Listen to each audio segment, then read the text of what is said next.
अस्सलामुअलैकुम। पेशे खिदमत है छनछंगलू सीरीज की अगली कहानी, छनछंगलू और खलाई जादूगर। छनछंगलू शामली और पंगलू बंदर के साथ सैर व तफरी करता और घूमता फिरता मुल्क शाम पहुंच गया।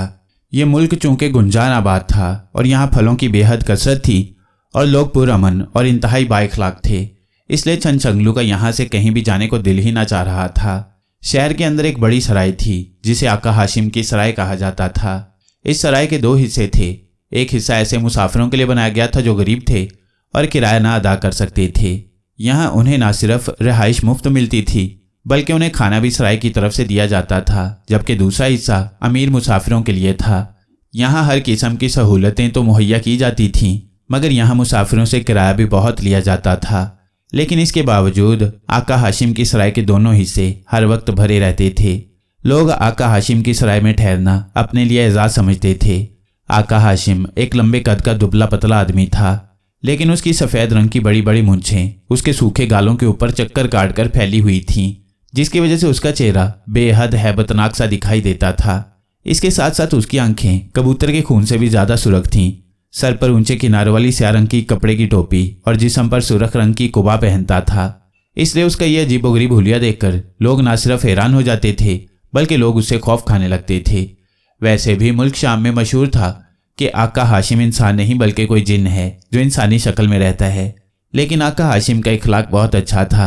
ख़ास तौर पर वो गरीब मुसाफिरों से तो बेहद इखलाक से पेश आता था। अलबत्ता अमीर मुसाफिरों से उसका सलूक खासा सख्त होता था। उसकी सराय में अक्सर बड़े बड़े उमरा और शहजादे आकर ठहरते थे, लेकिन आका हाशिम उनमें से किसी की भी परवाह न करता था। उसका अपना किराया सराय के दरमियान में था और उसके कमरे के पास दो आदमी तलवारें उठाए खड़े रहते थे।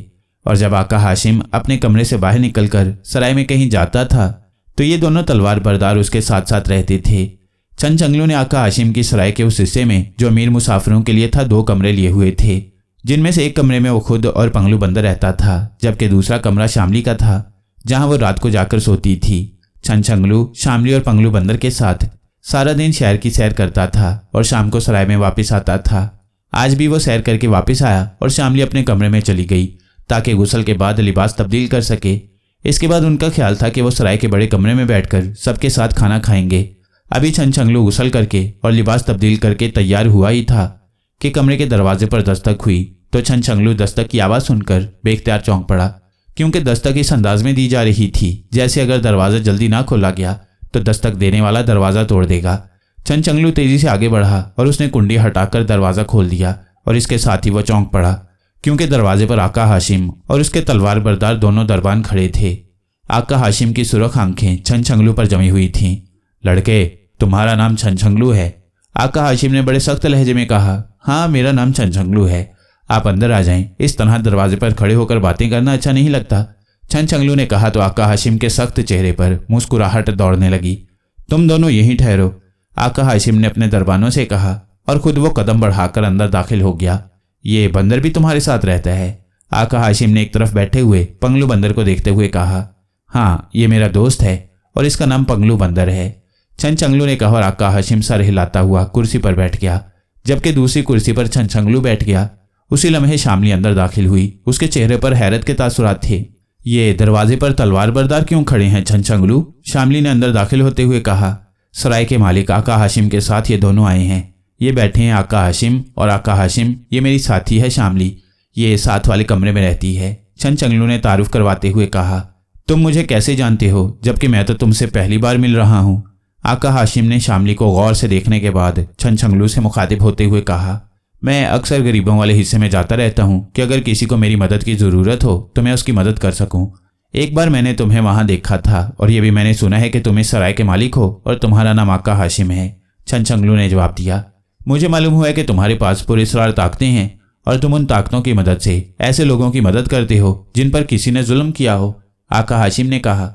हाँ, ये सच है, छनछंगलू ने कहा। कहाँ से मिली है तुम्हें ये ताकतें? आका हाशिम ने पूछा। एक बुजुर्ग हैं बंदर बाबा, उन्होंने दी हैं, छनछंगलू ने जवाब देते हुए कहा। क्या तुम मेरा काम करोगे? चंद लम्हे खामोश रहने के बाद आका हाशिम ने कहा। कौन सा काम? छनछंगलू ने चौंक कर पूछा। पहले वादा करो कि काम करोगे, फिर बताऊंगा, आका हाशिम ने कहा। मैं कोई वादा नहीं कर सकता क्योंकि मैं सिर्फ मजलूम की मदद करता हूँ। इसके अलावा मैं अपनी सलाहियतों से और कोई काम नहीं करता। छनछंगलू ने साफ जवाब देते हुए कहा। मेरे साथ भी जुल्म हो रहा है, इसलिए तुम्हें मेरा काम करना होगा। आका हाशिम ने कहा। मुझे तफसील बताओ, अगर वाकई तुम्हारे साथ जुल्म हो रहा है तो मैं ज़रूर तुम्हारी मदद करूंगा। मेरी तो ज़िंदगी का मकसद ही यही है, छनछंगलू ने कहा। तो फिर सुनो, मेरा एक बेटा था जिसका नाम कासिम था। उसकी उम्र जब 10 साल की हुई तो उसकी माँ फौत हो गई। इसके बाद मैंने दूसरी शादी नहीं की और बेटे को माँ और बाप दोनों बनकर पालने लगा। मेरा बेटा बेहद खूबसूरत था। उस ज़माने में ये सराय नहीं थी, बल्कि यहाँ एक बहुत बड़ा बाग हुआ करता था और मैं उस बाग के फल पूरे शहर में फ़रोख्त करता था। इस तरह मेरी आमदनी बहुत ज़्यादा थी और मैं उम्रा की तरह रहता था। कासिम भी शहजादों की तरह रहता था। उसके जिस्म पर इंतहाई कीमती लिबास होता था। एक रोज़ वो बाग में खेल रहा था कि अचानक बाग के अंदर बने कुएं में से स्याह रंग का एक साया सा निकला और उसने कासिम को दोनों हाथों से उठाया और वापस उस कुएं में उतर गया। मेरे बेटे की हिफाजत के लिए मामूर 2 आदमी उसे छुड़ाने के लिए दौड़े और वो कुएं में भी उतरे, लेकिन वहां ना कासिम था और ना उसे ले जाने वाला वो साया। जब मुझे इतला दी गई तो मैं दौड़ता हुआ वहां पहुंचा। फिर बेशुमार आदमियों को कुएं में उतारा गया। कुएं की तह में मौजूद पानी को खूब खंगाला गया, लेकिन कासिम न मिल सका। मैंने नजूमियों, आमिलों और जादूगरों से रब्ता किया, लेकिन कोई भी कासिम के मुतल्लिक न बता सका।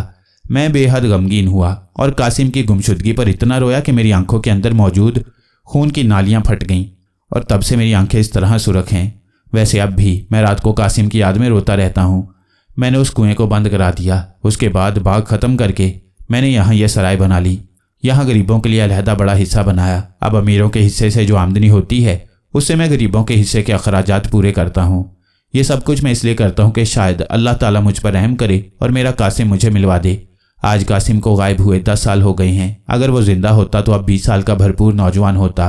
मुझे आज किसी ने तुम्हारे मुतल्लिक बताया तो मैं यहाँ तुम्हारे पास आया हूँ। मेरी मदद करो और मेरे बेटे को वापस ले आओ। आका हाशिम ने कहा। क्या कासिम के बारे में किसी ने बताया है कि वो जिंदा भी है या नहीं? छनछंगलू ने कहा। नहीं, उसके बारे में कोई भी नहीं बता सका। बड़े बड़े नजूमी नाकाम रह गए। वो कहते हैं कि कासिम के बारे में उनके हिसाब में कुछ नहीं आता। आका हाशिम, तुम्हारे साथ और कासिम के साथ वाकई जुल्म हुआ है। अगर कासिम जिंदा है तो हम उसे ज़रूर वापस लेकर आएंगे, छनछंगलू ने कहा। इसके लिए अगर कोई मुआवजा लेना चाहो तो मैं वो भी देने को तैयार हूँ, आका हाशिम ने कहा। नहीं, हम कोई मुआवजा नहीं लिया करते, छनछंगलू ने जवाब दिया। तो आका हाशिम उठ खड़ा हुआ और खामोशी से वापस चला गया। उसके जाने के बाद छनछंगलू ने दरवाज़ा बंद किया और फिर आकर कुर्सी पर बैठ गया। उसने आंखें बंद की और फिर दिल ही दिल में बंदर बाबा को याद करने लगा। बंदर बाबा, मुझे बताओ कि आका हाशिम के बेटे कासिम के साथ क्या हुआ था? क्या वो जिंदा है? और अगर वो जिंदा है तो कहाँ है? छनछंगलू ने दिल ही दिल में कहा। छनछंगलू बेटे, मैंने बहुत कोशिश की है, लेकिन ना जाने क्यों कासिम के बारे में मुझे कुछ मालूम नहीं हो सका। वैसे ये बात दुरुस्त है कि आका हाशिम का बेटा कासिम था जिसे एक साया उठाकर कुएं में उतर गया था, लेकिन मालूम नहीं क्यों। इसके बाद मुझे कुछ पता नहीं चलता। तुम पहाड़ी वाले बाबा से कहो कि वो इस मामले में तुम्हारी मदद करें। तो छनछंगलू ने पहाड़ी वाले बाबा का ख्याल दिल में किया और उनसे मदद की दरख्वास्त की, लेकिन पहाड़ी वाले बाबा ने भी यही जवाब दिया कि कासिम के बारे में बावजूद कोशिश के वो कुछ मालूम नहीं कर सके। तो छनछंगलू ने आंखें खोल दी। उसके चेहरे पर इंतहाई परेशानी के तासुरात उभर आए थे, क्योंकि ये उसके लिए वाकई हैरत की बात थी कि बंदर बाबा और पहाड़ी वाले बाबा भी कासिम के बारे में कुछ मालूम नहीं कर सके थे। क्या बात है छनछंगलू, तुम परेशान क्यों दिखाई दे रहे हो? क्या कोई खास बात का पता चला है? शामली ने कहा। तो छनछंगलू ने जब उसे बताया कि बंदर बाबा और पहाड़ी वाले बाबा भी कासिम के बारे में कुछ मालूम नहीं कर सके तो शामली भी हैरान रह गई। मैं सामनी जादूगर से मालूम करती हूँ। सामनी जादूगर को ज़रूर इस बारे में मालूम होगा, शामली ने कहा और फिर उसने मुँह ही मुँह में मंत्र पढ़कर उसे ज़मीन की तरफ फूंक दिया। सामली के भोंपू बाहर आओ और मुझे आका हाशिम के बेटे कासिम के बारे में पूरी तफसील बताओ, शामली ने कहा। तो दूसरे लम्हे ज़मीन फटी और उसमें से एक छोटे कद का आदमी बाहर आ गया जिसका मुंह भोंपू की तरह का था। सामली का भोंपू हाजिर है और हातिम जादूगर की बेटी शामली को बताना चाहता है कि आका हाशिम के बेटे कासिम के बारे में। सामली जादूगर का भोंपू कुछ नहीं बता सकता, सिर्फ इतना बता सकता है कि उसे एक स्याह साया उठाकर बाग के कुएं में गायब हो गया था। भोंपू ने कहा। अगर तुम्हें मालूम नहीं है तो कहीं से मालूम करके बताओ, शामली ने कहा। मैंने मालूम किया है, यहाँ किसी को भी मालूम नहीं है। अलबत्ता इतना मालूम हुआ है कि यहाँ से मगरिब की तरफ 10 कोस के फासले पर एक पहाड़ी है जिसे लाबूशा की पहाड़ी कहा जाता है। उस पहाड़ी की दूसरी तरफ शहजादी जादूगरनी रहती है। वो इस बारे में जानती है, उसे मालूम किया जा सकता है, सामने के भोंपू ने कहा और दोबारा जमीन के अंदर गायब हो गया। शहजादी जादूगरनी, चलो उठो, हम अभी चलते हैं, छनछंगलू ने कहा और इसके साथ ही वो उठ खड़ा हुआ। उसके उठते ही शामली भी उठी और फिर उनके साथ पंगलू बंदर भी, जो इत्मीनान से एक तरफ बैठा हुआ था, उठकर खड़ा हो गया। थोड़ी देर बाद वो मगरिब की तरफ लाबूशा पहाड़ी की तरफ बढ़े चले जा रहे थे। उन्होंने इस राय से एक बग्गी हासिल कर ली थी और वो उस बग्गी में बैठकर सफ़र कर रहे थे। लाबूशा पहाड़ी बिल्कुल सीधी पहाड़ी थी, अलबत्ता एक जगह उसमें कटाव सा था और उस कटाव के अलावा दूसरी तरफ जाने का और कोई रास्ता न था। बग्गी को उन्होंने वापस भेज दिया और फिर छनछंगलू और पंगलू बंदर तेजी से उस पहाड़ी पर चढ़ते हुए उस कटाव की तरफ बढ़ते चले गए। जबकि शामली लड़की होने की वजह से उनसे पीछे थी, सबसे आगे पंगलू बंदर था क्योंकि वह छलांगे लगाता हुआ ऊपर चढ़ा चला जा रहा था। और फिर छनछंगलू के देखते ही देखते वो कटाव पर चढ़कर दूसरी तरफ गायब हो गया। अलबत्ता उसका एक पंजा नजर आ रहा था। छनछंगलू जब उस कटाव पर पहुंचा तो वह बेख्तियार ठिठक कर रुक गया। उसने देखा कि पंगलू बंदर एक बाजू की मदद से दूसरी तरफ लटका हुआ था, जबकि वादी के दरमियान सुरख लिबास पहने एक खूबसूरत लड़की उसकी तरफ पुश्त किए खड़ी थी। उस लड़की का लिबास और सर पर रखा हुआ ताज बता रहा था कि वो वाकई शहजादी है। उसके एक हाथ में एक इंसानी हड्डी मौजूद थी। शहजादी जादूगरनी, शहजादी जादूगरनी। छनछंगलू ने उस लड़की को आवाजें दी, लेकिन उस लड़की ने ना ही उसकी तरफ मुड़कर देखा और ना ही वो आगे बढ़ी। यूं लगता था कि जैसे वो बुत बन चुकी हो। जाओ पंगलू बंदर, देखो ये क्यों हरकत नहीं कर रही। छनछंगलू ने पंगलू बंदर से कहा तो उसने नीचे छलांग लगा दी और फिर दौड़ता हुआ वो उस लड़की के करीब पहुंच गया। उसने उसके पैर पर पंजा मारा, लेकिन लड़की ने कोई हरकत नहीं की। अलबत्ता उसकी नज़रें पंगलू बंदर पर जमी हुई थीं और उस लड़की की आंखें बता रही थीं कि वो जिंदा है, अलबत्ता उसके जिस्म में कोई हरकत नहीं थी। इस दौरान शामली भी उस कटाव तक पहुंच चुकी थी जहां छनछंगलू मौजूद था। ओह, तो ये है शहजादी जादूगरनी, शामली ने उस लड़की को देखते हुए कहा। हाँ, लगती तो यही है, लेकिन शायद ये बुत बन चुकी है, छनछंगलू ने कहा। ओह, फिर तो मुझे इसकी मदद करनी चाहिए, शामली ने कहा और इसके साथ ही उसने उस कटाव पर चढ़ना शुरू कर दिया। छनछंगलू ने उसकी मदद की और फिर वह दूसरी तरफ पहुंचकर आहिस्ता आहिस्ता नीचे उतरती चली गई। छनछंगलू भी उस कटाव पर चढ़ा और फिर वो भी नीचे उतर गया। शामली अलबत्ता इस बार उससे पहले उस लड़की तक पहुंच चुकी थी। सिवाय इसकी आंखों के बाकी जिस्म हरकत नहीं कर रहा। शामली ने उसे हिला जुलाकर देखते हुए कहा, अरे ठहरो, ये कुछ कहना चाह रही है। छनछंगलू ने कहा तो शामली ने चौंक कर उसकी आंखों की तरफ देखना शुरू कर दिया। वो लड़की इस तरह पलकें झपका रही थी जैसे कोई खास इशारा कर रही हो। ओह, मैं समझ गया, ये इशारा कर रही है कि इसे प्यास लगी है, पानी पिलाया जाए, छनछंगलू ने कहा। लेकिन यहाँ कोई चश्मा वगैरह तो नजर नहीं आ रहा, शामली ने कहा। पंगलू, इर्द गिर्द जाकर पानी तलाश करो, छनछंगलू ने पंगलू बंदर से कहा तो पंगलू बंदर तेजी से आगे की तरफ भाग गया। इसे आखिर हुआ क्या है? क्या किसी ने इसे सजा दी है? शामली ने कहा। अब ये बोलेगी तो पता चलेगा, छनछंगलू ने कहा और फिर थोड़ी देर बाद पंगलू बंदर दौड़ता हुआ वापस आया और उसने उसके एक तरफ सर करके मखसूस इशारा किया। ओह, इधर पानी है जिधर पंगलू बंदर इशारा कर रहा है, मैं जाकर ले आता हूँ पानी, छनछंगलू ने कहा और फिर वह पंगलू बंदर के पीछे उस तरफ को बढ़ गया। थोड़ी देर बाद वो वाकई एक चश्मे पर पहुंच गया। वहां ऐसे दरख्त भी थे जिसके फल नारियल की तरह थे और कई सूखे हुए फल वहां चश्मे के करीब पड़े हुए थे। छनछंगलू ने एक टूटा हुआ फल उठाया तो अंदर से खाली था। इस तरह वो एक छोटा सा प्याला बन गया था। उसने उस प्याले में पानी भरा और फिर वो वापस उस लड़की की तरफ बढ़ गया। पंगलू बंदर भी उसके साथ था। इसका मुंह खोलो शामली, मैं पानी इसके मुंह में डालता हूँ, छनछंगलू ने करीब जाकर कहा तो शामली आगे बढ़ी और उसने दोनों हाथों से इस तरह उस लड़की का मुंह दबाया कि वो खुल गया और छनछंगलू ने उस फल के प्याले में मौजूद पानी उस लड़की के मुंह में डालना शुरू कर दिया। जब सारा पानी उस लड़की के हलक से नीचे उतर गया तो छनछंगलू और शामली पीछे हट गई। वो अब गौर से उस लड़की को देख रहे थे। अचानक उस लड़की के जिस्म में हरकत के तासुरात नमूदार होना शुरू हो गए और छनछंगलू और शामली दोनों चौंक पड़े। तुम्हारा शुक्रिया, अचानक उस लड़की के मुंह से निकला और इसके साथ ही उसने कदम बढ़ाया। वह बिल्कुल ठीक हो चुकी थी। तुम कौन हो और तुम्हारे साथ क्या हुआ था? छनछंगलू ने कहा। मेरा नाम शहजादी है और मैं गारगा जादूगर, जो इस सारे इलाके का बादशाह है, उसकी इकलौती बेटी हूँ। हमारा एक दुश्मन है जो मेरे बाप का सौतेला भाई है, उसका नाम रोगाटा जादूगर है। वह बेहद जालिम जादूगर है। मैं यहाँ से गुजर रही थी कि अचानक वो आ गया और उसने मुझ पर अचानक जादू करके मुझे बेहिस्सो हरकत कर दिया।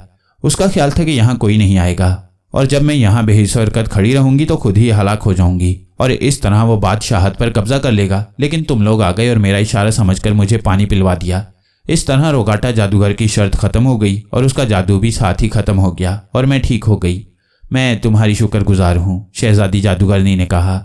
शहजादी जादूगरनी, हम तो खुसूसी तौर पर तुमसे मिलने आए हैं, छनछंगलू ने कहा तो शहजादी जादूगरनी बेख्तियार उछल पड़ी। अच्छा, क्यों? शहजादी जादूगरनी ने कहा और छनछंगलू ने उसे आका हाशिम और उसके बेटे कासिम के बारे में बता दिया। तुम जो कुछ जानती हो वो बता दो, शामली ने कहा। ठहरो, मुझे मालूम करने दो, शहजादी जादूगरनी ने कहा और इसके साथ ही उसने आंखें बंद कर ली और हाथ में मौजूद इंसानी हड्डी को हवा में घुमाना शुरू कर दिया। काफी देर तक वो ऐसा करती रही, फिर उसने अचानक आंखें खोल दी। हैरत है, हर तरफ अंधेरा सा छाया हुआ है। यूं लगता है जैसे किसी ने खास तौर पर इस मामले पर पर्दा डाल दिया है। बहरहाल इतना मालूम हुआ है कि वो लड़का कासिम जिंदा है और ठीक है और किसी प्याले नुमा आबादी में बने हुए घर में रह रहा है, और वहां मुझे एक सींग कटा हुआ देव भी नजर आया है, शहजादी जादूगरनी ने कहा। सींग कटा हुआ देव, क्या मतलब? छनछंगलू ने चौंक कर कहा।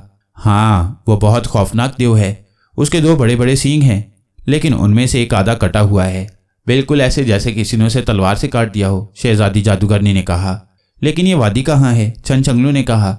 उसके बारे में तो मुझे मालूम नहीं हो सका, अलबत्ता तुम मेरे साथ आओ। मेरी एक बूढ़ी खात्मा है, वो अपने ज़माने में बहुत बड़ी जादूगरनी थी। उसका नाम अम्मा अगाशी है। वो यकीनन उस वादी का खोज निकाल लेगी, शहजादी जादूगरनी ने कहा। लेकिन कहाँ जाना पड़ेगा? छनछंगलू ने कहा। तुम सब आंखें बंद करो, हम अभी पहुंच जाएंगे, शहजादी जादूगरनी ने कहा। तो पंगलू बंदर समेत सबने आंखें बंद कर लीं। अब आंखें खोल दो, शहजादी जादूगरनी की आवाज़ सुनाई दी तो सबने आंखें खोल दी, और इसके साथ ही वो ये देखकर हैरत से उछल पड़े कि वो एक आलीशान महल के अंदर बरामदे में मौजूद थे। ये मेरा महल है, आओ मेरे साथ, शहजादी जादूगरनी ने कहा, और फिर वो आगे बढ़ गई। थोड़ी देर बाद हर तरफ चहल पहल नजर आने लगी। गुलाम और कनीजें उसकी तरफ दौड़ पड़ी। सब झुक झुक कर उन्हें सलाम कर रहे थे और शहजादी जादूगरनी सबको मुस्कुरा मुस्कुरा कर जवाब दे रही थी। थोड़ी देर बाद वो एक काफ़ी बड़े कमरे में पहुंच गई। तुम बैठो, मैं अभी आ रही हूँ, शहजादी जादूगरनी ने कहा, और उन्हें वहां बिठाकर वो खुद वापस चली गई। ये महल कहाँ होगा छनछंगलू? शामली ने कहा। मालूम नहीं, बहरहाल कहीं करीब ही होगा, इसलिए हम जल्द यहाँ पहुंच गए हैं, छनछंगलू ने जवाब दिया। तो उसी लम्हे शामली ने गुलाम को इशारे से बुलाया। हुक्म शहजादी की मेहमान, उस गुलाम ने करीब आकर बड़े मुअद्दबाना लहजे में कहा। इस महल का क्या नाम है? शामली ने पूछा। शहजादी का महल?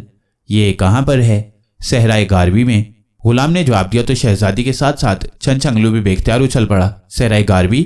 लेकिन इस नाम का कोई सहरा मुल्क शाम में नहीं है, छनछंगलू ने कहा। यह सहरा मिस्र में है, शहजादी के मेहमान, गुलाम ने जवाब दिया। ओह, हम शाम से मिस्र पहुंच गए, इतनी जल्दी, हैरत है, छनछंगलू ने कहा।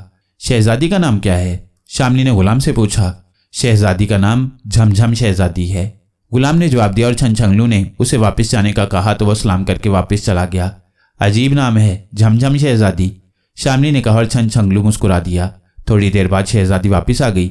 उसके साथ एक बहुत बूढ़ी औरत थी। ये मेरी खास खादमा है, अम्मा अगाशी, मैंने इसे सब कुछ बता दिया है, शहजादी ने कुर्सी पर बैठते हुए कहा।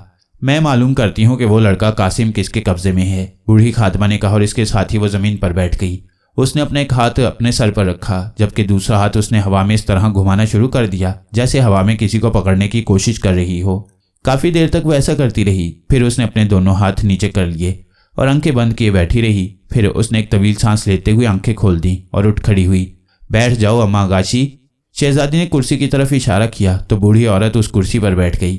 मैंने मालूम कर लिया है शहजादी कि यह लड़का कासिम एक और दुनिया से आई हुई मखलूक के कब्जे में है। ये मखलूक आसमान से उतरी है और किसी और दुनिया में रहती है। ये मखलूक मुजस्सम नहीं है, सिर्फ साया है। अलबत्ता ये साया किसी इंसान जैसा ही है। उस साये ने अपने आप को इंसान की तरह बनाने के लिए उस लड़के कासिम को उठाया है। वह कुआं दरअसल पाताल में जाने का रास्ता था। वह मखलूक उस लड़के को उठाए पाताल में चली गई और वहां उसने उस लड़के को पालना शुरू कर दिया। जब यह लड़का 21 साल का होगा और उसे 21 साल का होने में सिर्फ 1 माह बाकी रह गया है तो ये मखलूक उसकी गर्दन काटकर उसके जिस्म का खून अपने ऊपर डालेगी। तो फिर ये मखलूक इंसान बन जाएगी। और चूंकि ये किसी और दुनिया की मखलूक है इसलिए किसी को इसके बारे में मालूम नहीं होगा। अलबत्ता आखिरी साल चूंकि उस लड़के को ज़मीन पर ले आना ज़रूरी था इसलिए वह मखलूक उसे ज़मीन पर ले आई है और मुल्क इराक के शुमाल में वाक़े पहाड़ी सिलसिले कोहे अय्याज की एक इंतहाई खतरनाक वादी में बने हुए एक कदीम महल में उस लड़के को रखा गया है।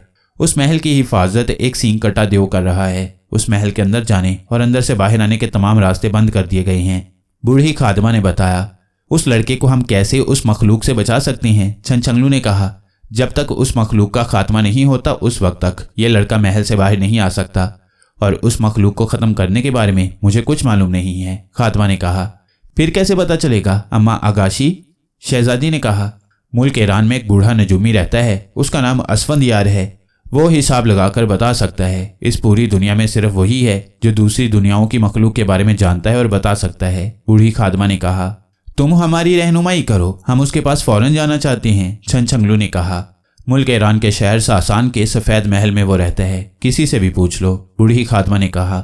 चलो शामली उठो, और शहजादी तुम्हारा बेहद शुक्रिया, तुमने हमारी बेहद मदद की है। छनछंगलू ने शहजादी का शुक्रिया अदा करते हुए कहा, मैं भी तुम्हारे साथ जाऊंगी, मुझे भी अब इस मामले में बेहद दिलचस्पी महसूस होने लग गई है, शहजादी ने कहा। अरे नहीं, तुम यहाँ आराम करो, हमारा तो काम ही यही है, छनछंगलू ने कहा और उसने शामली का हाथ पकड़ा, जबकि पंगलू बंदर ने उसकी टांग पकड़ ली। और फिर छनछंगलू ने आंखें बंद करके दिल ही दिल में कहना शुरू किया कि उसे मुल्क ईरान के शहर सासान के सफ़ेद महल के सामने पहुंचा दिया जाए। इसके साथ ही उसके जिस्म को एक जोरदार झटका लगा और फिर काफ़ी देर तक उसे यूं महसूस होता रहा जैसे वो इंतहाई तेज़ी से हवा में उड़ता चला जा रहा हो। जब उसे महसूस हुआ कि उसके पैर ज़मीन से लग गए हैं तो उसने बेख्तियार आंखें खोल दी और उसके चेहरे पर मुस्कुराहट आ गई, क्योंकि वो वाकई एक सफ़ेद रंग के इंतहाई खूबसूरत महल के सामने मौजूद थे। आंखें खोल दो शामली, हम सासान पहुंच गए हैं, छनछंगलू ने कहा तो शामली ने आंखें खोल दी। पंगलू बंदर ने भी उसकी टांग छोड़ दी। छनछंगलू आगे बढ़कर महल के बाहर मौजूद दरबान के पास पहुंच गया। हम मुल्क शाम से आए हैं और हमने नजूमी असफंदियार से मिलना है, छनछंगलू ने कहा।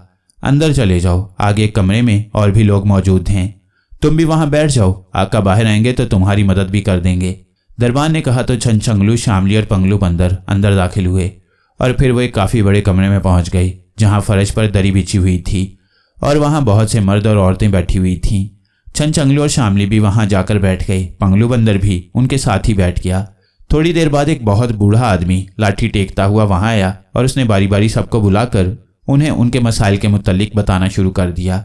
छनछंगलू और शामली दोनों एक तरफ खामोश बैठे हुए थे, चूंकि वो सबसे आखिर में आए थे और उनके बाद कोई और कमरे में नहीं आया था, इसलिए उनकी बारी भी सबसे आखिर में आई थी। और फिर एक एक करके सब मर्द और औरतें बाहर चली गईं तो बूढ़े नजूमी ने उन्हें अपने करीब बुलवाया। छनछंगलू और शामली दोनों उठकर बूढ़े नजूमी के सामने बैठ गए, जबकि पंगलू बंदर उनके पीछे खामोशी से बैठा हुआ था। आपका नाम असफंदियार है? छनछंगलू ने पूछा। हाँ, तुम अपना मसला बताओ, मेरे पास वक्त नहीं है वरना तुम्हें कल आना पड़ेगा, बूढ़े नजूमी ने कदरे झुंझलाए हुए कहा। शायद वो काम करके थक गया था। आसमान से एक मखलूक ज़मीन पर उतरी है, हमने उस मखलूक को तलाश करना है और हमें बताया गया है कि इस पूरी दुनिया में सिर्फ आप ही हिसाब लगाकर बता सकते हैं कि आसमान से उतरने वाली मखलूक कहाँ है। छनछंगलू ने कहा तो बूढ़ा नजूमी बेख्तियार उछल पड़ा। क्या नाम है तुम्हारा? मेरा नाम छनछंगलू है, ये मेरी साथी है शामली और ये हमारा साथी बंदर है पंगलू। छनछंगलू ने अपने साथ दूसरों का भी तारुफ कराते हुए कहा तो नजूमी ने इस बात में सर हिलाते हुए सामने रखी हुई स्लेट पर लिखना शुरू कर दिया। वो मुसलसल लिखता जा रहा था और मिटाता जा रहा था।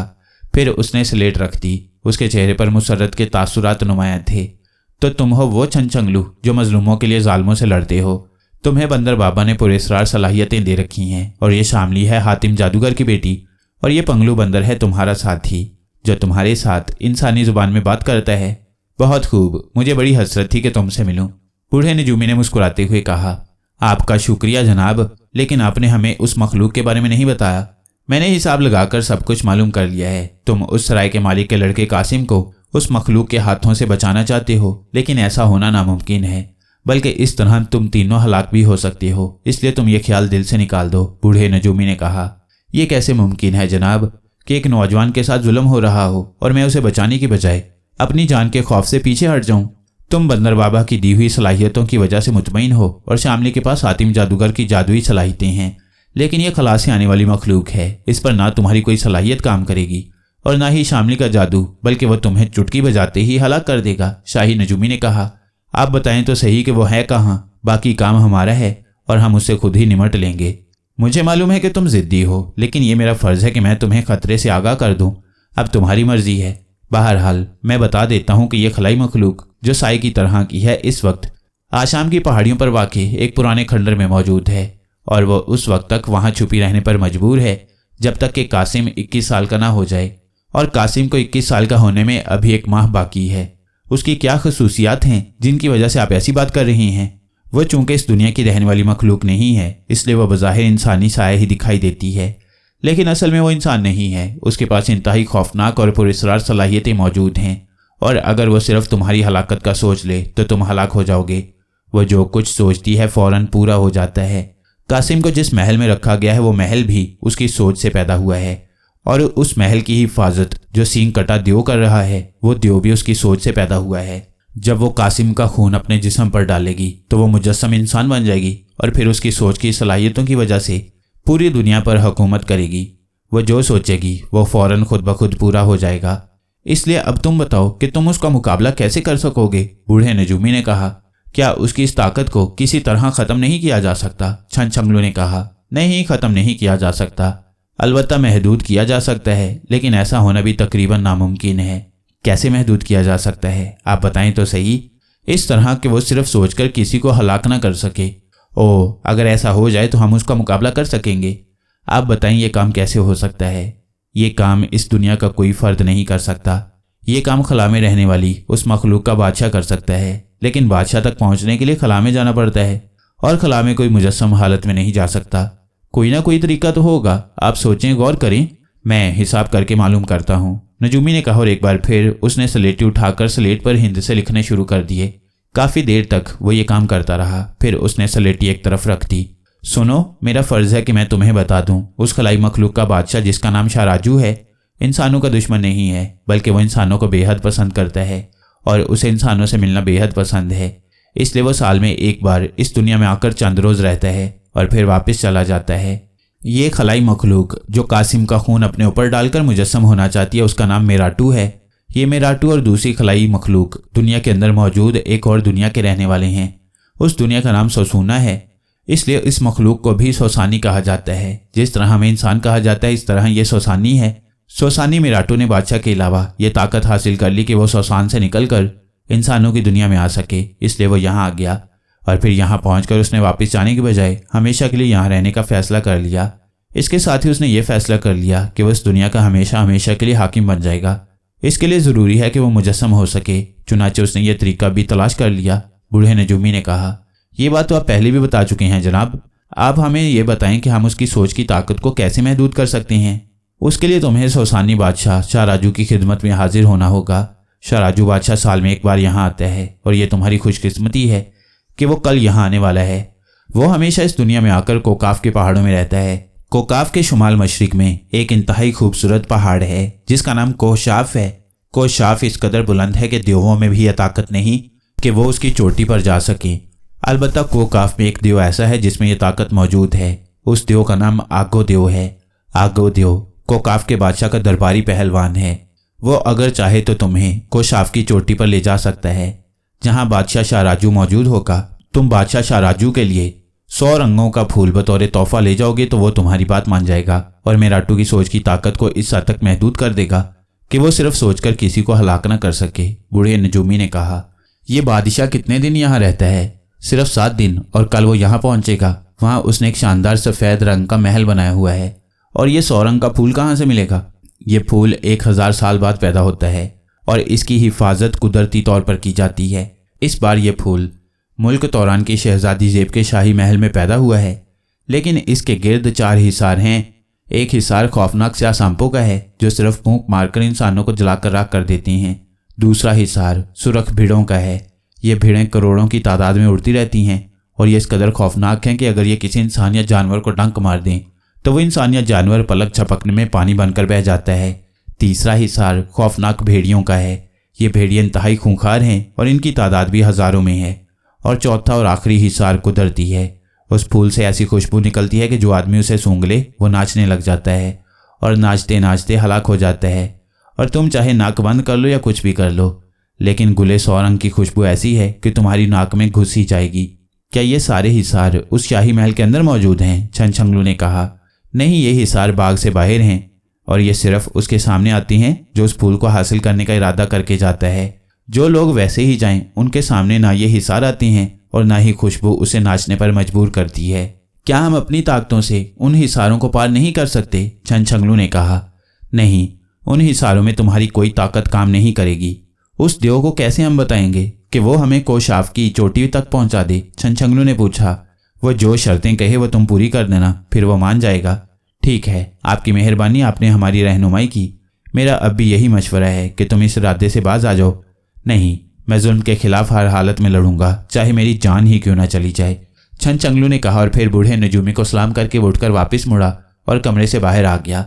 उसके पीछे शामली और पंगलू बंदर भी बाहर आ गए। ये तो बहुत मुश्किल हिसार हैं छनछंगलू।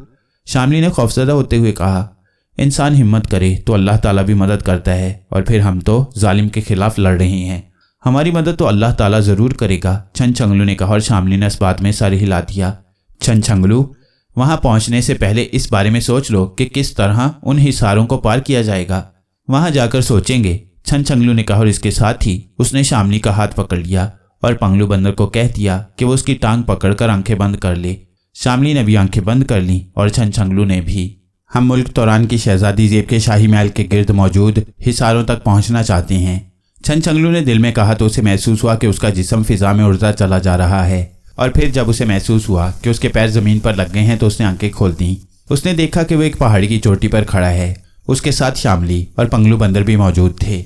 सामने वादी में बेशुमार स्याह रंग के इंतहाई खौफनाक सांप लाखों की तादाद में मौजूद हैं, और उनके मुंह से मुसलसल शोले निकल रहे हैं, और ये शोले इर्द गिर्द की पहाड़ी चट्टानों तक पहुंच रहे हैं। आंखें खोल दो शामली और पंगलू बंदर, छनछंगलू ने कहा। तो शामली और पंगलू बंदर ने भी आंखें खोल दी, और वो दोनों सामने मौजूद स्याह सांपों को देखकर खौफ से बेख्तियार कांप उठे। ओह, ये तो इंतहाई खौफनाक सांप हैं, अब हम कैसे इस हिसार को पार करेंगे, शामली ने कहा। कुछ ना कुछ तो करना ही होगा, छनछंगलू ने परेशान से लहजे में कहा, क्योंकि उसके तसव्वुर में भी ना था कि यह वादी इस कदर खौफनाक सांपों से भरी हुई होगी।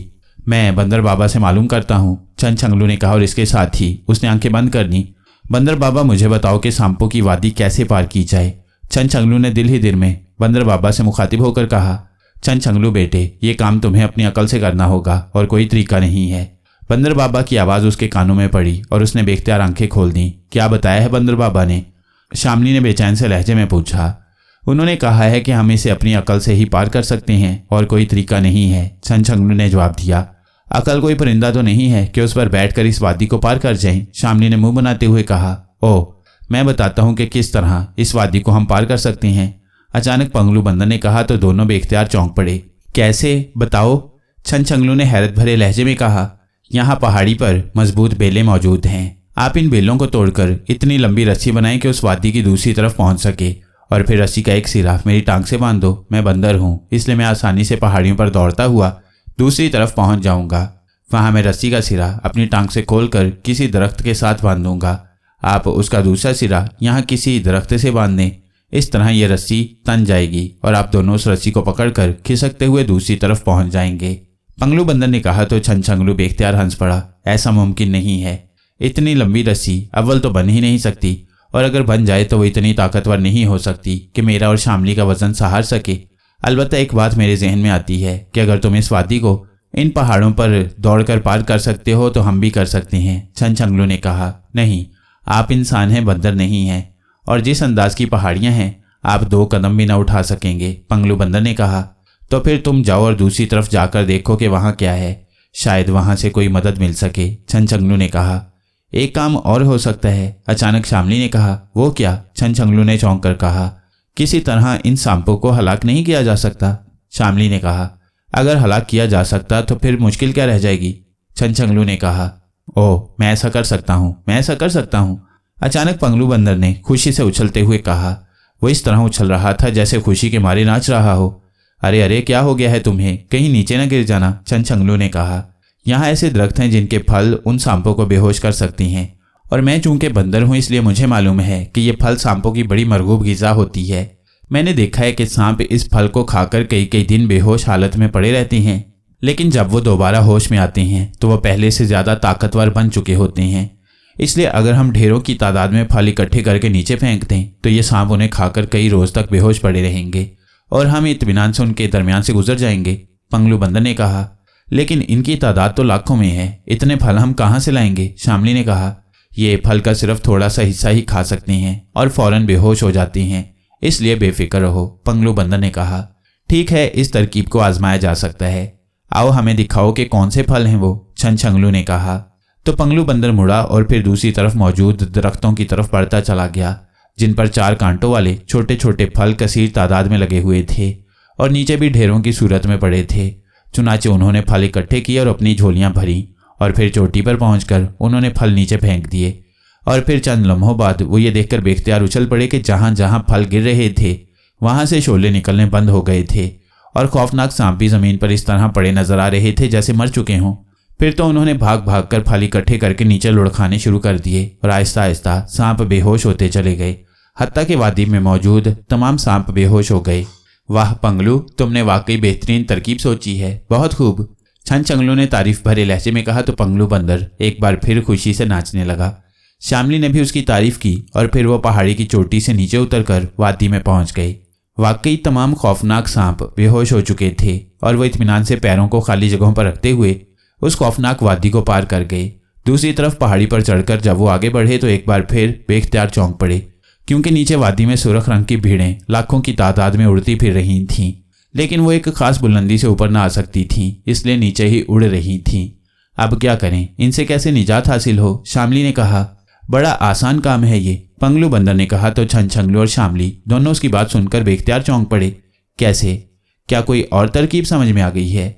आज तो तुम हमसे भी आगे जा रहे हो, छनछंगलू ने मुस्कुराते हुए कहा। दुनिया की तमाम भीड़ें एक खास खुशबू की वजह से एक जगह इकट्ठी हो जाती हैं और ये खुशबू यहाँ इस पहाड़ी पर एक झाड़ी में मौजूद है। काफ़ी सारी झाड़ियाँ इकट्ठी करके आप वादी की एक तरफ फेंक दें, तमाम भीड़ें उस झाड़ियों की खुशबू के लिए वहाँ इकट्ठी हो जाएंगी और रास्ता खुद ब खुद बन जाएगा, पंगलू बंदर ने तफसील बताते हुए कहा। लेकिन क्या ये ज़रूरी है कि तमाम भीड़ें वहाँ इकट्ठी हो जाएं? एक भी भीड़ इधर रह गई तो वो काट लेगी, श्यामली ने कहा। नहीं श्यामली, चाहे कुछ भी क्यों ना हो जाए, ये भीड़ें उस झाड़ी की खुशबू सूंघने के लिए वहाँ इकट्ठी होंगी और उस झाड़ी से खुशबू दूर तक नहीं जाती, पंगलू बंदर ने कहा। ठीक है, पंगलू बंदर है इसलिए इसे यकीनन इन बातों का भी इल्म है जिनका हम इंसानों को भी इल्म नहीं हो सकता। आओ पंगलू बंदर, दिखाओ हमें कौन सी हैं ये झाड़ियाँ, छनछंगलू ने कहा और पंगलू बंदर सारे हिलाता हुआ वापस मुड़ गया। थोड़ी देर बाद उसने एक झाड़ी की निशानदेही कर दी जिसमें से अजीब सी बू निकल रही थी। छनछंगलू और श्यामली ने मिलकर ये झाड़ियाँ उखाड़ कर इनका एक बड़ा सा ढेर इकट्ठा कर लिया। जब काफ़ी ढेर इकट्ठा हो गया तो वो उसे घसीटते हुए वादी के एक कोने में ले गए और फिर उन्होंने झाड़ियाँ नीचे लुढ़का दी। जैसे ही झाड़ियाँ नीचे गिरी वो वाकई ये देखकर हैरान रह गए कि तमाम भीड़ें एक तरफ इकट्ठी हो गई थीं। जहाँ झाड़ियाँ मौजूद थीं और उसके मुखालिफ सिमत में एक भीड़ भी नजर नहीं आ रही थी। वो सब दौड़ते हुए दूसरे कोने में गए और फिर नीचे उतरकर वो तेजी से दौड़ते हुए आखिरकार इस दूसरी वादी को भी पार कर गए। वाह भाई वाह, इस बार तो सारा काम पंगलू बंदर कर रहा है, बहुत खूब। दूसरी तरफ पहुंचते ही छनछंगलू और श्यामली दोनों ने पंगलू बंदर की तारीफ करते हुए कहा तो पंगलू बंदर एक बार फिर खुशी से नाचने लग गया। फिर जब वो आगे बढ़े तो अब तीसरी वादी उनके सामने थी जिसमें वाकई हजारों भेड़िए दौड़ते फिर रहे थे। ये इंतहाई खौफनाक भेड़िए थे जो एक लम्हे में उन तीनों को चीर फाड़ कर रख देते। अब क्या करें? छनछंगलू ने कहा। मेरे जहन में एक तरकीब आई है, श्यामली ने कहा। अच्छा, क्या है तरकीब? छनछंगलू ने चौंक कर कहा। इन भेड़ियों का सरदार बर्फ की तरह सफ़ेद रंग का भेड़िया है। अगर उस सफ़ेद रंग के सरदार भेड़ियों को हलाक कर दिया जाए तो ये सब भेड़िए उसके गिर्द इकट्ठे होकर बैठ जाएंगे और फिर कई घंटों तक बैठे रहेंगे और इस दौरान चाहे कुछ भी क्यों ना हो जाए ये अपने सरदार की लाश से नहीं हटेंगे, श्यामली ने कहा। लेकिन उसे हलाक कैसे किया जाए? छनछंगलू ने कहा। यह तो बड़ा आसान तरीका है, किसी दरख्त की लचकदार शाख से कमान बनाओ और सख्त शाखों से तीर बनाकर उस भेड़िए को मारो। तुम्हारा निशाना बेहतरीन है, इसलिए मुझे यकीन है कि तुम उस भेड़िए को हलाक कर लोगे, श्यामली ने कहा। ओह हाँ, वाकई न जाने क्या बात है, तुम दोनों के जहन काम कर रहे हैं जबकि मेरा जहन आज काम ही नहीं कर रहा, छनछंगलू ने कहा। तुम दूर की बात सोचते रहते हो जबकि हम नज़दीक की बात सोच लेते हैं, श्यामली ने हंसते हुए कहा तो छनछंगलू बेख्तियार हंस पड़ा। फिर उन्होंने एक मजबूत बेल तोड़ी और एक लचकदार शाख तोड़कर उससे कमान बनाई। इस तरह इंतहाई सख्त और सीधी शाखें तोड़कर उनका एक सिरा उन्होंने पत्थरों से रगड़कर उसे तेज किया। इस तरह बहुत से तीर तैयार हो गए और फिर छनछंगलू ने कमान और तीर उठाए और वह सब एहतियात से नीचे उतरने लगे। भेड़िए उन्हें देखकर इंतहाई खौफनाक आवाज़ें निकालने लगे। वो इंतहाई एहतियात से नीचे उतर रहे थे क्योंकि उन्हें मालूम था कि अगर उनका पैर फिसल गया तो वो सीधे नीचे जा गिरेंगे और भेड़िए एक लम्हे में उन्हें चीर फाड़ कर खा जाएंगे। जबकि छनछंगलू इंतहाई करीब जाकर निशाना लेना चाहता था ताकि सरदार भेड़िया हलाक हो सके और फिर जिस हद तक वो करीब जा सकते थे करीब पहुंचकर रुक गए। फिर उन्हें वाकई सफ़ेद रंग का भेड़िया नजर आ गया। वो दूसरे भेड़ियों से बड़ा भी था और उनसे ज़्यादा ताकतवर भी। छनछंगलू, ये भेड़िया उस वक्त हलाक होगा जब तुम इसकी गर्दन के निचले हिस्से में तीर मारोगे, पंगलू बंदर ने कहा। हाँ, मुझे मालूम है, छनछंगलू ने कहा और इसके साथ ही उसने तीर कमान में जोड़ा और फिर कमान की बेल खींचकर उसने निशाना लेना शुरू कर दिया। सरदार भेड़िया चूंकि मुसलसल हरकत कर रहा था इसलिए फिर अचानक उसने तीर छोड़ दिया, लेकिन दूसरे लम्हे वो ये देखकर चौंक पड़ा कि तीर सरदार भेड़िए को लगने की बजाय वैसे ही नीचे गिर गया था। छनछंगलू ने दूसरा तीर जोड़ा और उसने वो भी मार दिया, लेकिन यह भी निशाने पर न लगा। तुमने बिस्मिल्लाह पढ़कर तीर चलाया था या नहीं? अचानक शामली ने कहा। ओ, मुझे याद नहीं रहा था, छनछंगलू ने कहा। इसीलिए तो तुम्हारा निशाना दुरुस्त नहीं रहा। जब तक अल्लाह ताला का नाम लेकर तीर नहीं चलाओगे, तीर निशाने पर नहीं लगेगा, शामली ने कहा। तो छनछंगलू ने इस बात में सर हिला दिया और फिर निशाना लेकर जब उसने इस बार ऊंची आवाज में बिस्मिल्लाह पढ़कर तीर चलाया तो दूसरे लम्हे वो ये देखकर खुशी से उछल पड़ा कि इस बार तीर वाकई ठीक निशाने पर लगा था। सफेद भेड़िया सर ऊंचा करके गुर्रा रहा था कि तीर उसकी गर्दन के निचले हिस्से में पेवस्त हो गया। भेड़िया नीचे गिरकर तड़पने लगा। उसकी गर्दन से खून फवारे की तरह निकलने लगा था। फिर देखते ही देखते वो हलाक हो गया। उसके हलाक होते ही तमाम भेड़िए उसकी लाश के गिर्द दायरा बनाकर इस तरह बैठ गए जैसे उसका शोक मना रहे हों। आओ अब ये वादी पार कर लें, छनछंगलू ने उठते हुए कहा। और फिर वह तेजी से दूसरे किनारे की तरफ बढ़ते चले गए जो अब खाली पड़ा हुआ था। और फिर नीचे उतरकर वह दौड़ते हुए उस वादी को भी पार कर गए। सरदार भेड़िए की लाश के गिर्द बैठे सैकड़ों भेड़ियों में से किसी ने भी उठकर उनकी तरफ रुख नहीं किया। सब सोग मनाते बैठे रहे थे, इसलिए वो इत्मीनान से ये तीसरी वादी भी पार कर गए। बहुत खूब, इस बार वाकई लुत्फ आ गया है, छनछंगलू ने दूसरी तरफ पहुंचते ही कहा। अब असल लुत्फ आएगा जब हम उस गुले सौ रंग की खुशबू सूंघकर नाचते रहेंगे और नाचते नाचते हलाक हो जाएंगे, शामली ने कहा। अरे फिक्र मत करो, इस बार मेरी अकल काम करेगी, छनछंगलू ने कहा। और फिर वो आगे बढ़ते और नीचे उतरते हुए वसी और इस वादी में पहुंच गए जिसमें पूरा शहर बसा हुआ था। अलबत्ता उस पहाड़ी के करीब एक बहुत बड़ा बाग था जिसके साथ ही सुनहरे रंग का खूबसूरत महल था। तो ये है उस शहजादी ज़ेब का महल और ये है उसका शाही बाग, छनछंगलू ने कहा।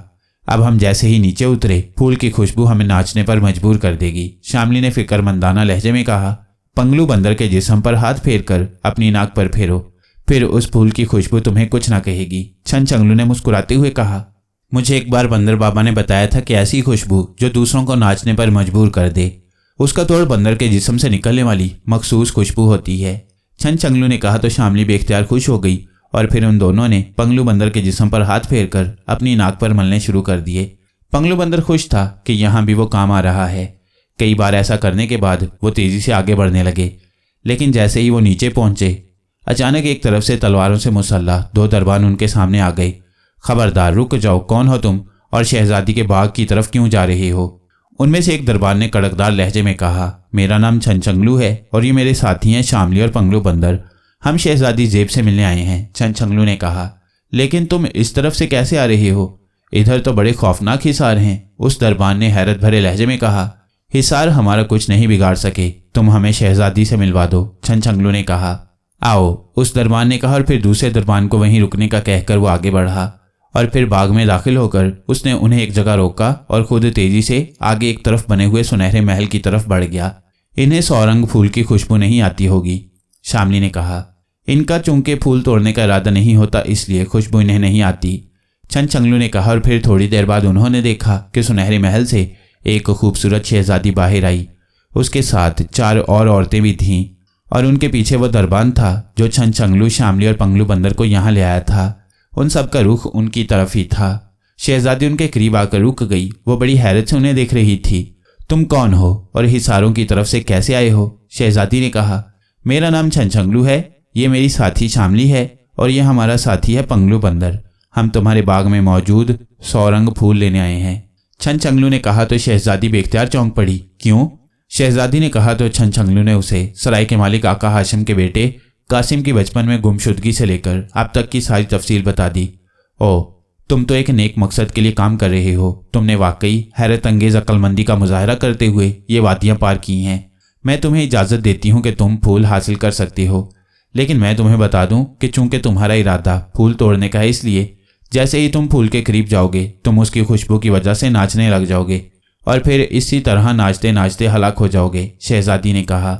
आप फिक्र न करें, अगर हम यहाँ तक पहुँच गए हैं तो ये फूल भी हासिल कर लेंगे, छनछंगलू ने मुस्कुराते हुए कहा। तो शहजादी ने इस बात में सर हिला दिया और फिर वह उन्हें लेकर बाग के कोने की तरफ बढ़ गई। शहजादी, आप पर या आपके साथियों पर क्या ये खुशबू असर नहीं करती? शामली ने पूछा। नहीं, क्योंकि हमने कभी फूल तोड़ने का इरादा ही नहीं किया, शहजादी ने जवाब दिया। और फिर वो सब एक जगह पहुंच गए। यहाँ वाकई एक छोटे से तालाब के अंदर एक इंतहाई खूबसूरत फूल मौजूद था जिसकी हर पत्ती का रंग दूसरी पत्ती से मुख्तलिफ था और उस फूल की 100 पत्तियां थीं। वाकई बहुत ही खूबसूरत फूल है, छनछंगलू ने कहा। लेकिन तुम पर इसकी खुशबू का असर क्यों नहीं हो रहा? वरना तो यहाँ से कुछ फासला पहले ही तुमने नाचना शुरू कर देना था। शहजादी ने हैरान होकर कहा। तो छनछंगलू ने उसे बताया कि बंदर के जिस्म से निकलने वाली बू पर इस फूल की खुशबू का असर नहीं होता और उन्होंने पंगलू बंदर के जिस्म पर हाथ फेर कर अपनी नाक पर फेर रखी हैं। तो शहजादी उनकी अक्लमंदी और मालूमात पर बेहद हैरान हुई। फिर शहजादी से इजाज़त लेकर छनछंगलू ने वो फूल तोड़ लिया। अब तुम मेरे मेहमान बनकर यहाँ रहो, हम तुमसे दुनिया की बातें सुनेंगे, शहजादी ने कहा। नहीं शहजादी, अभी हमने कोहकाफ के देव के पास जाना है और उसे तैयार करके हमने कोहशाफ पर जाना है, वरना ऐसा ना हो कि वो बादशाह वापस खलाई दुनिया में चला जाए और बेचारा कासिम हलाक हो जाए, छनछंगलू ने कहा। और फिर उसने शामली का हाथ पकड़ा और उसे आंखें बंद करने का कह दिया। पंगलू बंदर ने खुद ही उसकी टांग पकड़ी और आंखें बंद कर ली।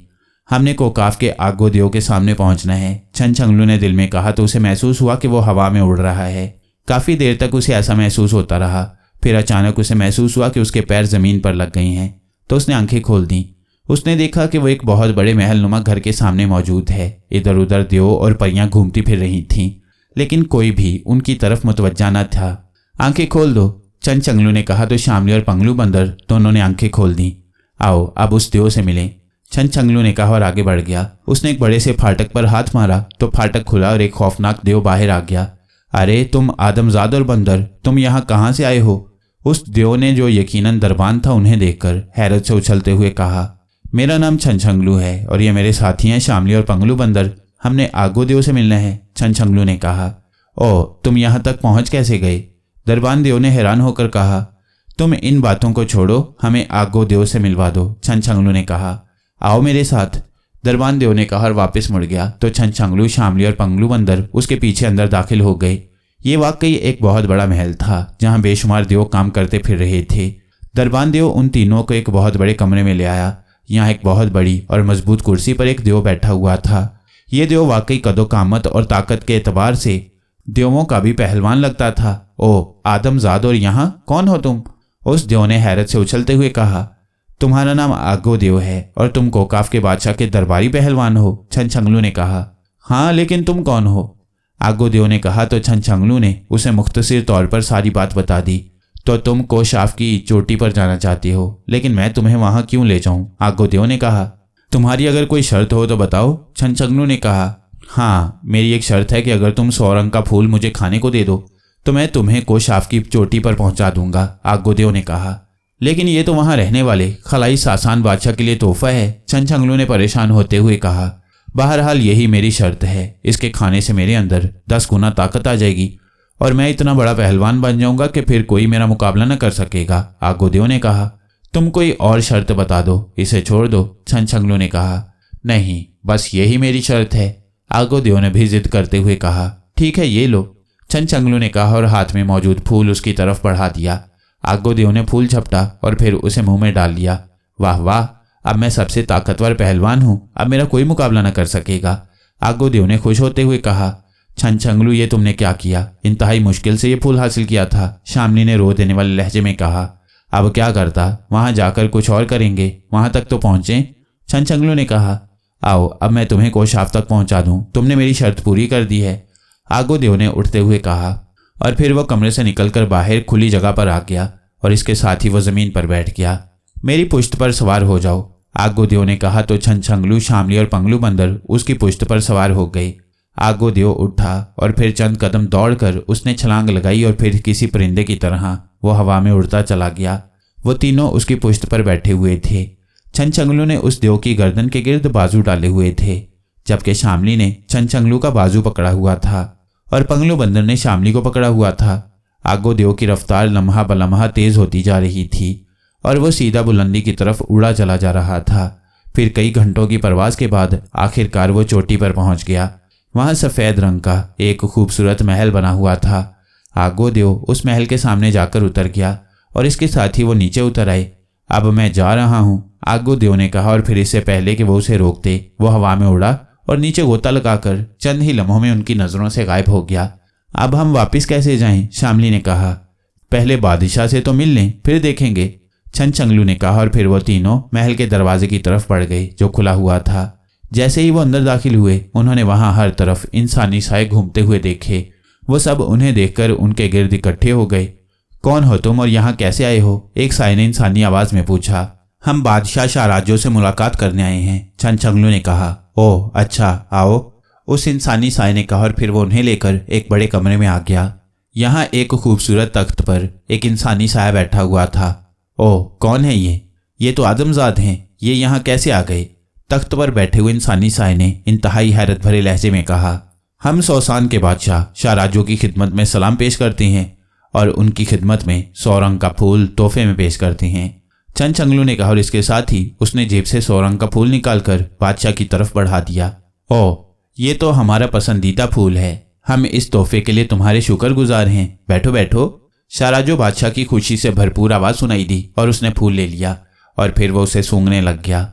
ये फूल तो तुमने आगोदेव को दे दिया था, फिर ये तुम्हारे पास कैसे आ गया? शामली ने एक तरफ मौजूद कुर्सी पर बैठते हुए हैरत भरे लहजे में कहा।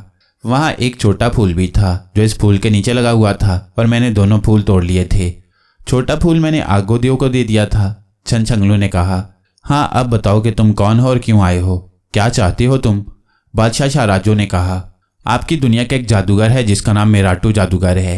वो यहाँ हमारी दुनिया में आया और उसने यहाँ की एक सराय के मालिक के बेटे को उठा लिया और उसे गायब कर दिया ताकि जब ये लड़का 21 साल का हो जाए तो उसे ज़िबा करके उसका खून अपने ऊपर डाले। इस तरह वो मुजस्सम इंसान हो जाएगा और फिर उसकी ख्वाहिश है कि वो हमारी पूरी दुनिया का बादशाह बन जाए, छनछंगलू ने कहा। हाँ मुझे मालूम है वो ऐसा चाहता है। फिर? बादशाह ने कहा।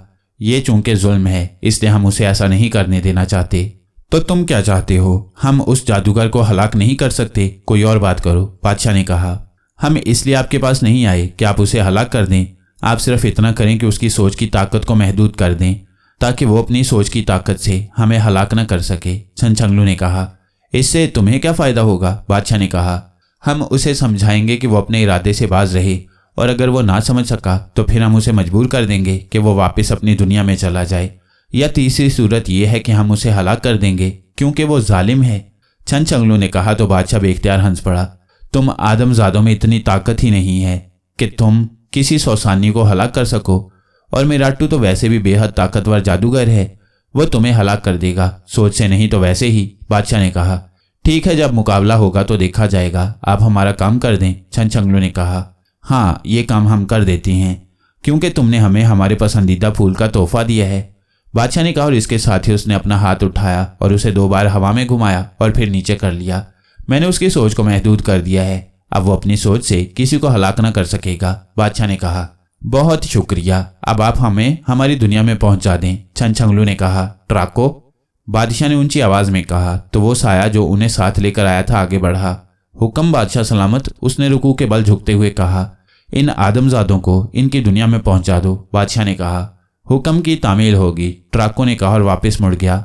उसने छनछंगलू और उसके साथियों को अपने पीछे आने का कहा तो छनछंगलू और शामली ने बादशाह को सलाम किया और फिर उस कमरे से बाहर आ गए। सुनो, मेराटू मेरा दुश्मन है, उसने मेरा जादू धोखे से हासिल कर लिया था, वरना पहले मैं शाही जादूगर था, अब मैं सिर्फ शाही मुलाजिम होकर रह गया हूँ। अगर तुम मेराटू को हलाक कर दो तो फिर उसका जादू खुद ब खुद मेरे पास पहुंच जाएगा और फिर मैं दोबारा शाही जादूगर बन जाऊंगा। उस ट्राको ने बाहर आकर छनछंगलू से कहा। तुम हमें उसको हलाक करने की कोई तरकीब बता दो, फिर हम उसे हलाक कर देंगे, छनछंगलू ने खुश होते हुए कहा। सुनो, ये राज है और सिर्फ तुम्हें बता रहा हूँ। उस मेराटू को हलाक करने का एक ही तरीका है कि तुम मेराटू पर दुनिया के सबसे गहरे कुएं का पानी डाल दो, जैसे ये पानी उस पर पड़ेगा वो हलाक हो जाएगा, ट्राको ने कहा। ओह, लेकिन हम उस कुएं को कैसे तलाश करेंगे, छनछंगलू ने कहा। उसकी फिक्र मत करो, मैं तुम्हें उस कुएं तक पहुंचा देता हूँ, आगे पानी हासिल करना तुम्हारा काम है, आंखें बंद करो, ट्राको ने कहा। तो उन तीनों ने आंखें बंद कर ली और फिर उनके जिस्मों को झटके से लगने लग गए। आंखें खोल दो। चंद लम्हों बाद ट्राको की आवाज़ सुनाई दी और छनछंगलू ने आंखें खोल दी और इसके साथ ही वो ये देखकर बेख्तियार उछल पड़े कि वो एक पहाड़ी वादी में मौजूद थे। सामने कुआं नजर आ रहा था। शामली और पंगलू बंदर भी आंखें खोलकर उछल पड़े थे। तो ये है वो कुआं जो दुनिया का सबसे गहरा कुआं है, छनछंगलू ने कहा और आगे बढ़कर उसने कुएं में झांका, लेकिन कुएं की तह उसे नजर न आई। अब मैं इसमें से पानी कैसे हासिल करूं और इसे डाले किसमें, शामली ने कहा। बोतल आ जाएगी अभी, छनछंगलू ने कहा और उसने आंखें बंद करके बंदर बाबा से कहा कि वो उसे इस कुएं से पानी हासिल करने की तरकीब भी बता दें और एक बोतल भी उन्हें पहुंचा दें। यह कुआं दुनिया का सबसे गहरा कुआं है, इसकी तह तक कोई नहीं पहुंच सकता। अलबत्ता तुम खुद अपनी अकल इस्तेमाल करो और बोतल अभी पहुंच जाएगी। बंदर बाबा की आवाज़ सुनाई दी तो छनछंगलू ने आंखें खोल दी। उसी लम्हे सामने एक बोतल पड़ी नजर आने लग गई। क्या बताया है बंदर बाबा ने? शामली ने पूछा तो छनछंगलू ने उसे सारी बात बता दी। ओ, इस कदर गहरे कुएं से आखिर कैसे पानी हासिल करेंगे हम? शामली ने कहा। तुम सामरी के भोंपू से पूछो शामली, छनछंगलू ने कहा। नहीं, अगर बंदर बाबा ने नहीं बताया तो सामरी का भोंपू कुछ न बता सकेगा, हमें खुद ही कोई तरकीब सोचना होगी, शामली ने कहा। छनछंगलू, एक तरकीब हो सकती है कि हम इसके अंदर पत्थर डालते रहें, जैसे ही कुआं पत्थरों से भर जाएगा तो पानी ऊपर आ जाएगा, पंगलू बंदर ने कहा। नहीं, हम सारी उम्र भी इसमें पत्थर डालते रहें तब भी ये नहीं भर सकता, छनछंगलू ने हंसते हुए कहा। क्यों न बेलों को तोड़कर उन्हें एक दूसरे से बांधकर रस्सी बना लें, फिर उस रस्सी के साथ बोतल बांधकर नीचे गिराएं और पानी भर लें, शामली ने कहा। इस कदर लंबी रस्सी कहाँ से बनेगी? ठहरो, मुझे सोचने दो, छनछंगलू ने कहा। अरे हाँ, एक काम हो सकता है कि हम मेंढकों के सरदार को बुलाएं, वो यकीनन कोई आसान तरकीब बताएगा, छनछंगलू ने कहा। वो यहाँ कैसे आ जाएगा? नहीं, वो यहाँ नहीं आएगा, वो तो बड़े समुंदर में रहता है, शामली ने कहा। तो फिर काले उकाब को बुला लेते हैं, छनछंगलू ने कहा। हाँ, उसे बुला लेती हैं, ये ठीक रहेगा, शामली ने कहा। तो छनछंगलू ने जोर जोर से आवाज़ें देना शुरू कर दी। काले उकाब, हमारे पास आओ, हमारी मदद करो। छनछंगलू ने आवाज़ें दी तो थोड़ी देर बाद उन्हें आसमान पर काला उकाब उड़ता हुआ नजर आने लग गया और चंद लम्हों बाद काला उकाब उनके सामने ज़मीन पर उतर गया। क्या करना है मैंने?